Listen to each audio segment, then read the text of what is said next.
Hola a todos, soy Jimena Beltrán Padilla, estudiante del primer semestre de la carrera de abogado en el Centro Universitario de Tlaquepaque de la Universidad de Guadalajara. Hoy viajaremos 4000 años en el tiempo, hasta la antigua Mesopotamia, para explorar uno de los documentos legales más fascinantes de la historia, las leyes de Eshnuna. Este código no solo nos enseña sobre la vida social y económica de hace milenios, sino que sienta las bases de muchos principios jurídicos que rigen hasta hoy. El concepto de las leyes de Eshnuna es simple pero profundo. Son una colección de disposiciones legales o un cuerpo normativo que rigió la vida de la ciudad-estado mesopotámica de Eshnuna a principios del segundo milenio a.C., específicamente alrededor del 2000 al 1930 a.C. Este conjunto de normas es crucial porque se promulgó al menos un siglo antes del famoso Código de Hammurabi. Se trata, por lo tanto, de uno de los códigos de ley escritos más antiguos de los que se tiene registro. Fueron descubiertas en la década de 1940 en el sitio arqueológico de Tel Asmar, la antigua Eshnuna, grabadas en 2 tabletas de arcilla en escritura cuneiforme. Su objetivo primordial era establecer un orden en una época de transición política y económica. En términos de definición doctrinal, las leyes de Eshnuna no son consideradas como un código legal exhaustivo en el sentido moderno, sino más bien un conjunto de estatutos reales o edictos, promulgados muy probablemente por el rey Dadusha o su predecesor, Vilalama. Su valor doctrinal reside en su naturaleza como un documento de derecho penal y civil primitivo. Muestran la transición de la justicia basada en la costumbre oral a la norma escrita y codificada, haciendo el derecho público y accesible.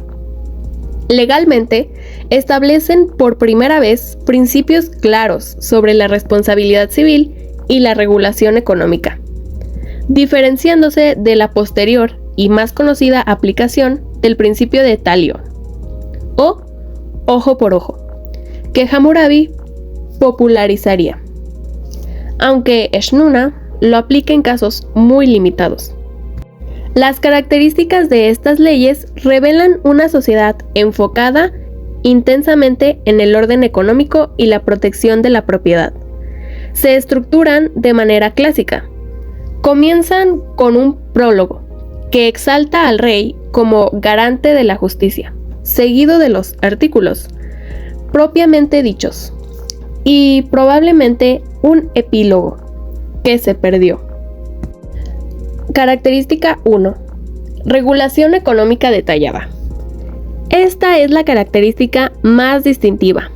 El código dedica una gran parte de sus artículos a establecer precios fijos, o tarifas, para productos básicos como la cebada, el aceite de sésamo y la plata.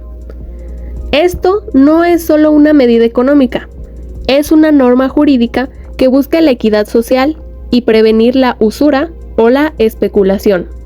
Por ejemplo, la ley establece la cantidad exacta de aceite que debe comprarse con un shekel de plata. Característica 2. Predominio de la compensación monetaria. A diferencia de la lex talionis, ojo por ojo, la mayoría de los delitos castigados en Eshnuna tienen penas de multas o compensación en plata. El código establece la cantidad precisa que debe pagar el responsable por heridas, por la rotura de un diente o por el daño a la propiedad. Esto sienta las bases del derecho de daños o derecho de obligaciones, por hecho ilícito. Característica 3. Regulación de la familia y la mujer. El código aborda el matrimonio, el divorcio y en particular el adulterio. Las leyes de Eshnuna son más severas con la mujer en casos de adulterio, pero también protegen su posición en caso de abandono por parte del esposo, lo que muestra una complejidad en el derecho de familia. Por ejemplo, Una mujer cuyo esposo es capturado en el extranjero tiene derecho a casarse con otro hombre y no es considerada adúltera. Característica 4. Enfoque en la negligencia y causalidad. Finalmente, las leyes demuestran una sofisticada comprensión de la responsabilidad. No se castiga solo el daño, sino la negligencia del propietario. El caso del buey bravo es el mejor ejemplo de esto, como veremos a continuación. Para entender cómo operaba esta ley, usemos el ejemplo clásico de la responsabilidad por animales. La ley conocida como Artículo 54 establece: si un buey corneara a otro buey y lo matara, los dueños se repartirán el precio del buey vivo y la carne del buey muerto. Pero la ley va más allá en casos de negligencia humana. El artículo 55 establece: si el buey de un hombre era un cornupeta o un animal que embiste, y el barrio se lo había notificado, y él no resguardó a su buey, y este corneó a un hombre libre y lo mató, el dueño del buey pagará 2/3 de una mina de plata, aproximadamente 40 shekels. Esto es un claro ejemplo de derecho de daños apegado a la legalidad. El legislador de Shnuna exige conocimiento previo de la peligrosidad y la omisión de medidas de seguridad. La sanción no es la muerte del dueño, sino una indemnización monetaria por el daño causado. La negligencia eleva la pena, un principio fundamental de la responsabilidad jurídica que estudiamos hoy.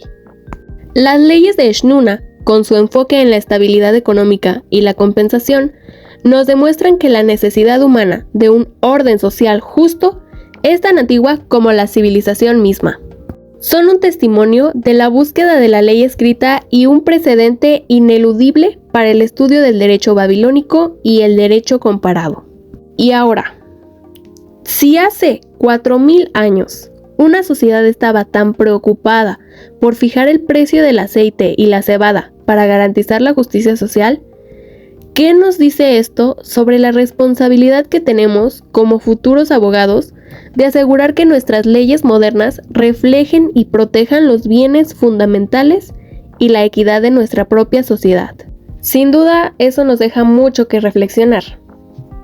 Pero bueno, espero que este análisis sobre las leyes de Shnuna haya enriquecido su perspectiva sobre los orígenes de la responsabilidad jurídica.